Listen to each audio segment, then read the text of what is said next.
कोई भी ऐसा नहीं है, ये सिर्फ 1% लोग ऐसे पाए जाते हैं। फर्ज करें, मैं आपको मिसाल के जरिए समझा देता हूं। इस चीज का आप लोगों के लिए समझना बहुत जरूरी है। अगर इस चीज को समझ गया तो पैसा कमाना आपके लिए मुश्किल नहीं हो जाएगा। मैं ये कभी नहीं कहूंगा आप हमारे साथ करें, बहुत अच्छे अच्छे सिस्टम आपको मिल जाएंगे, लेकिन जो प्रेजेंट मैं आपको करूंगा, जो सिस्टम में खूबसूरतियां मैं बताऊंगा, अगर वो किसी और में मिले तो डेफिनेटली आपको वो कर लेना चाहिए।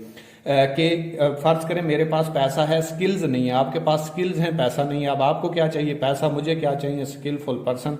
तो मैं आपको कहूंगा भाई मैं आपके ऊपर पैसा लगाता हूं, आप काम करें, 1 महीने के बाद जो प्रॉफिट बने उसमें से 5 या 10% आप मुझे दे दीजिएगा। तो इसको बोला जाता है इन्वेस्टर, यानी कि पैसे से पैसा कमाने वाले लोग। इसमें तो हम डायरेक्टली आ नहीं सकते। इस पर साइड पे ये जो लोग हैं 90% और 6%, इस साइड पे 95% लोग होते हैं और सिर्फ 5% पैसा होता है, यानी कि 5% पैसा 95% लोगों में तकसीम होता है। ये जो दूसरी साइड है मैं आपको बता रहा हूं 3% और 1%, इस साइड पे 95% पैसा होता है और सिर्फ 5% लोग होते हैं जो इसको एंजॉय करते हैं, यानी कि 5% लोग 95% पैसे को एंजॉय करते हैं।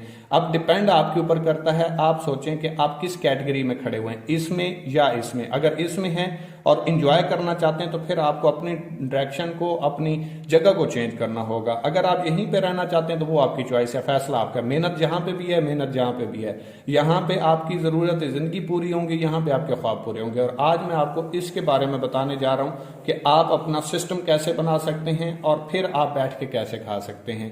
तो चलिए आगे चलते हैं। तो अब हम देखते हैं कि हमें पैसा आता कैसे है और हम घर बैठ के पैसा कैसे कमा सकते हैं। ये मुकम्मल एक प्रोसीजर होता है, कोई मजाक नहीं होती, कोई गेम नहीं होती। काफी सारे लोग इन्वेस्टमेंट प्लान में जाते हैं, पैसा जाया करते हैं और फिर पूरी इंडस्ट्री को गलत कह देते हैं। इस चीज को अगर आप समझ गए तो आपके लिए सिलेक्ट करना बड़ा इजी हो जाएगा। तो चलिए समझते हैं इस चीज को।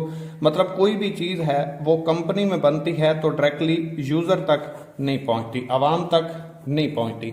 उसमें दरमियान में चंद एक लोग होते हैं जिसे हम कंट्रैक्टर, डिस्ट्रीब्यूटर, होलसेलर और रिटेलर वगैरह बोलते हैं। और भी बहुत सारे मैंने चंद एक के नाम लिखे हैं।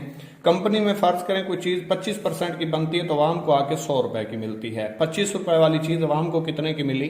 100 रुपए की। अब होगा क्या, हम 100 रुपए देंगे, कंपनी को 25 रुपए मिलेंगे, तो 75 रुपए किधर गए? वो गए इन दरमियान वाले लोगों में, जिन्हें हम मिडल मैन कहते हैं, थर्ड पर्सन कहते हैं। अब कंपनी क्या कहती है? कंपनी जोड़ती है डायरेक्ट अवाम को अपने साथ। डेफिनेटली जब ये वाला काम अवाम करेगी तो ये वाला पैसा भी तो नहीं जाएगा। जब ये पैसा नहीं जाएगा तो यही पैसा उठा के कंपनी अवाम को देना शुरू कर देगी, जिसकी वजह से अवाम एम्पावर होगी।